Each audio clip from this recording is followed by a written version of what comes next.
Are you building freedom or building something that depends entirely on you? Here's something that doesn't get discussed enough in finance circles. Every year, across the United States and Europe, thousands of businesses file for bankruptcy. Suppliers lose money. Banks write off loans. Employees show up one Monday morning and find the doors locked. And in a surprising number of those cases, the people who own the business walk away fine. Not just fine, sometimes considerably better off than when they started. Now, before you assume this is about clever tax strategy or some loophole in bankruptcy law that accountants whisper about, it isn't. What we're talking about today is something called a bust-out scheme, a form of corporate fraud so methodical, so patient, and so well disguised that it often completes itself before anyone realizes what happened. The uncomfortable part? It doesn't look like fraud. Not from the outside, not while it's happening. It looks like a business, a real one, with employees, invoices, credit accounts, and a website. And the reason most people have never heard of it isn't because it's rare.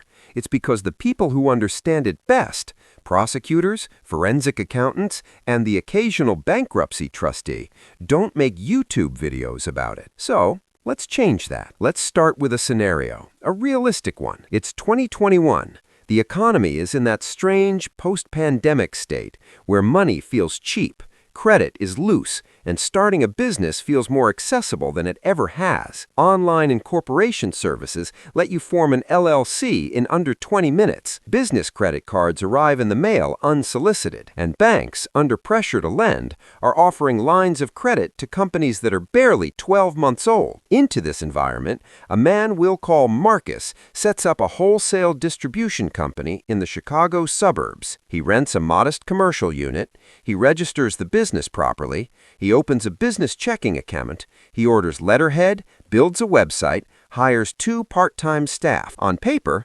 Marcus is an entrepreneur. In reality, Marcus is building something else entirely. He's building a vehicle. In the first few months, Marcus runs the company legitimately. He places real orders with real suppliers. He pays his invoices on time. He builds what the credit industry calls a payment history. His Dun & Bradstreet score, the commercial credit score used for business lending, starts to climb. He applies for a small business line of credit. Approved. He applies for vendor credit with 2 major wholesale suppliers.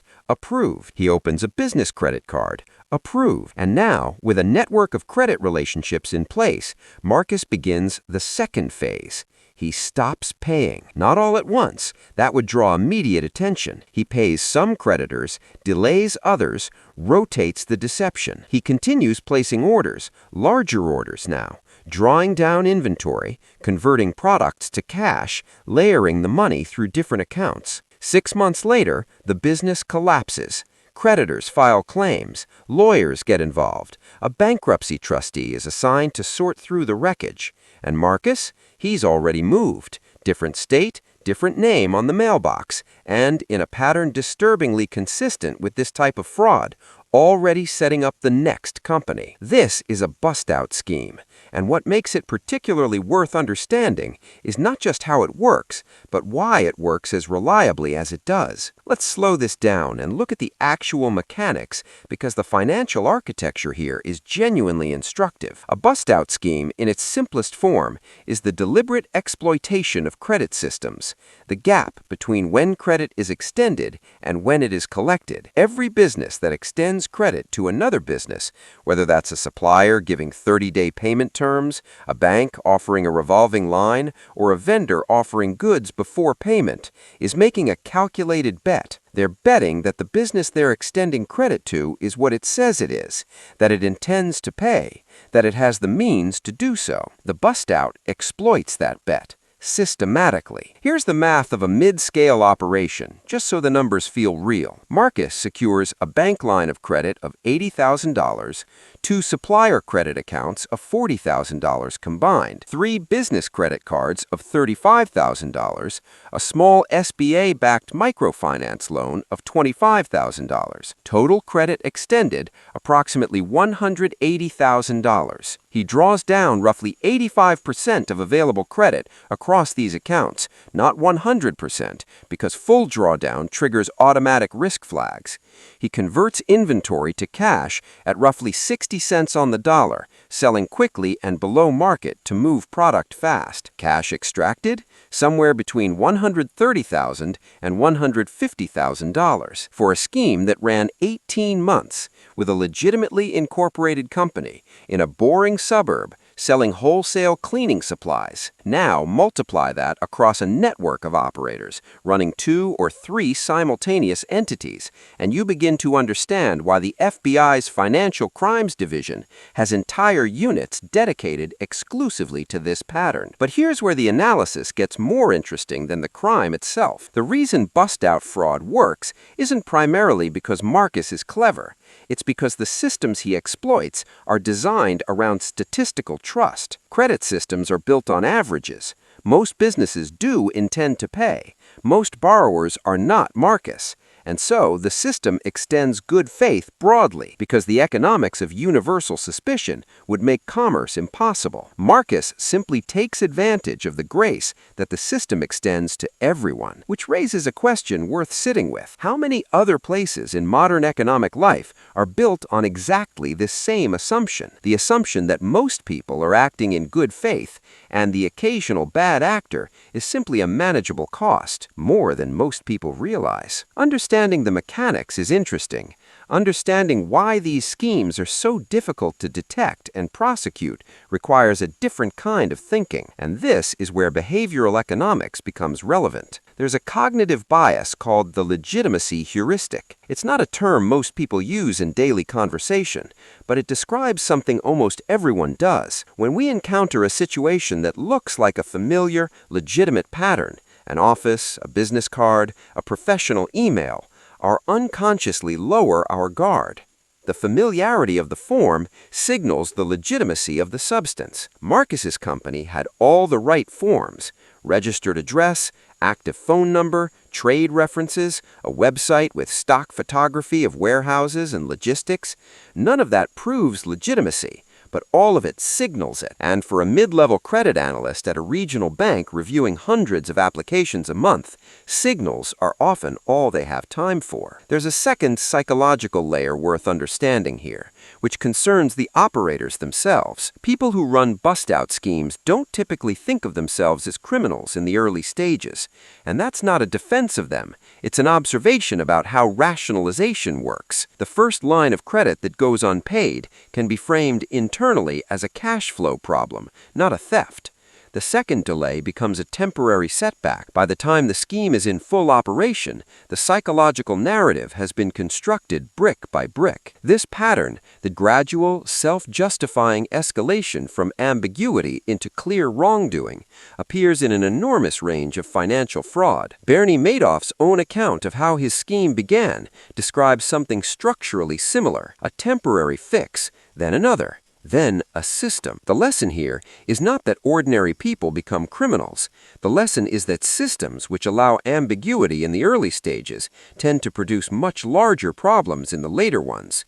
The point at which intervention is easiest is rarely the point at which the problem is most visible. This is true in fraud, and it's equally true in personal finance. Now, let's step back from the fraud itself and ask a different question. Why should a working professional in London or Denver or Frankfurt care about a form of corporate fraud they're unlikely to ever personally encounter? The answer is this: the bust-out scheme is, in a very precise sense, a mirror.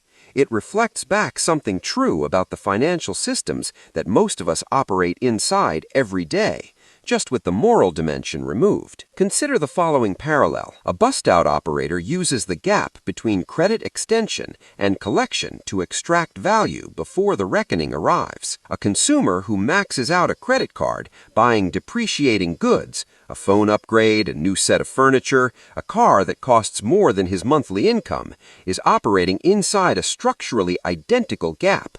He is spending tomorrow's money today, betting on a future earning capacity that hasn't arrived yet, and pushing the reckoning further down the calendar. The intention is different, completely. The consumer isn't trying to defraud anyone, but the financial physics is the same. Credit extended, value extracted, reckoning deferred, and the credit system extends this capability to ordinary consumers for the same reason it extends it to Marcus, because statistically, most of them will manage. Most people will keep their jobs. Most will make the minimum payment. The ones who don't are priced into the interest rates of the ones who do. Here's where the basic math becomes important. Take a working professional.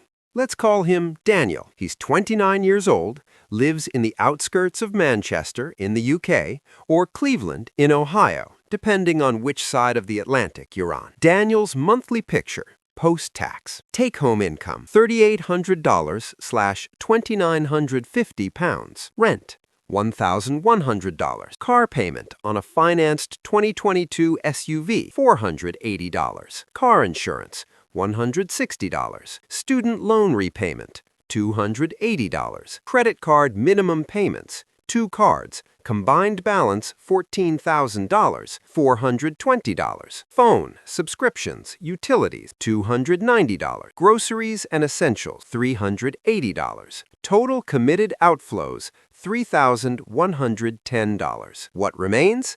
$690 per month. That $690 is not invested. It's not in an emergency fund. It's absorbed, gradually, invisibly, by coffee, weekend spending, Amazon purchases, the occasional meal out that feels deserved after a long week. Daniel earns a respectable salary. He pays his bills on time. His credit score is reasonable. By most external measures, he looks financially functional, but he is not building anything. He is running on the spot, and the gap between what he earns and what he actually controls is not visible in any single line of his budget. It's distributed across 6 or 7 separate commitments, each one individually justifiable, collectively suffocating. This is not a personal failure.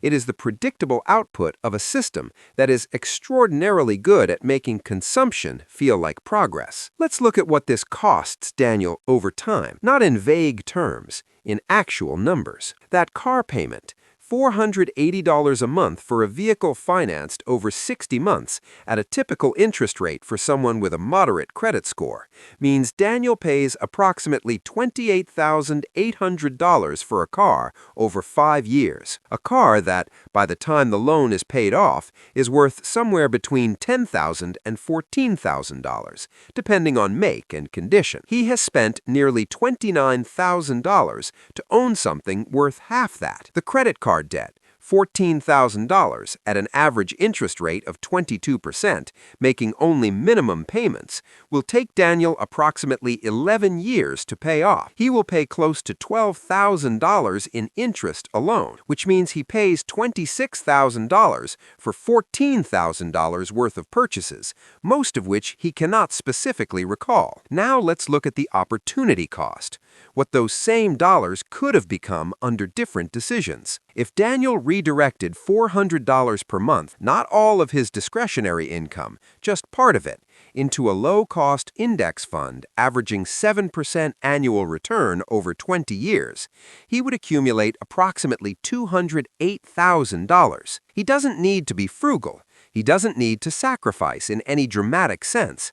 He needs the gap between income and committed spending to be larger than it currently is, by enough that capital can accumulate rather than circulate. The difference between Daniel building $200,000 over 20 years and Daniel staying exactly where he is today is not intelligence, ambition, or income. It is the single decision about whether the car payment, the financed lifestyle, the minimum payment cycle, is allowed to consume the margin. The bust-out operator, in an ironic sense, understands this margin better than most honest people do. He builds an entire strategy around identifying available credit and extracting maximum value before the account closes. The question for Daniel, for most of us, is simply whether we're being as deliberate about our own financial margin as the people who would exploit it. People who end up in meaningfully better financial positions over time rarely got there through income alone. Some of the most financially stressed individuals earn 6 figures, and some of the most financially stable people earn considerably less. The differentiating variable is almost never salary. It's the distance between income and committed spending, and what lives in that distance. Financially aware people tend to think about three things differently. The first is the total cost of a financial commitment, not the monthly payment. The monthly payment is a sales tool. It makes large purchases feel small. $30 a month sounds manageable. $30 a month for 48 months on a depreciating asset at 19% interest is a different conversation. The second is the concept of financial reversibility. Every major financial commitment reduces future optionality. A 5-year car loan, a 10-year student loan repayment schedule, a credit card balance that compounds monthly. Each one is a claim on future income that hasn't been earned yet. Financially aware people are slow to reduce their reversibility because they understand that life changes in ways that budgets don't anticipate. The third is a genuine comfort with being unremarkable in the short term. The car that's 7 years old and fully paid. The apartment that's slightly smaller than what the salary could technically finance. The phone that isn't the newest model. These are not signs of financial struggle. They are often signs of financial intelligence, but they don't signal status. And in a culture where consumption signals identity, they require a particular kind of quiet confidence. None of this is new information, but information isn't the problem. The architecture of modern consumer culture is specifically designed to make the correct choice feel unattractive and the costly choice feel like the obvious, normal, adult thing to do. That's worth naming plainly. So what does a corporate fraud scheme have to do with how you manage your salary? More than it initially seems. The bust-out operator exploits a fundamental feature of credit systems, the faith they extend, the gap they allow, the assumption of good intent they operate on. He does this deliberately and with full awareness of the reckoning that will eventually arrive. He has simply decided he won't be there when it does. Most people in financial difficulty aren't doing anything remotely like that, but the structure, credit extended, value extracted, reckoning deferred, is familiar. Not because people are fraudulent, because the system makes deferral easy and awareness hard. Understanding how the fraud works is interesting. Understanding what it reveals about ordinary consumer credit systems is considerably more useful. The point isn't to feel unsettled about your financial situation. If you're carrying debt, making payments, trying to navigate a cost of living that has genuinely become more difficult over the past few years, that's not a character failure. That's an accurate description of economic life for a large portion of working people in the US and Europe right now. The point is simply that the exit strategy Marcus used, the one nobody taught in business school, was built on other people not examining the gap between what they believed was happening and what was actually happening. And the most useful thing anyone can do in their own financial life is to look clearly at that gap, not with guilt, not with panic, just with the kind of calm, careful attention that most financial systems are quietly hoping you won't bother to apply. Subscribe.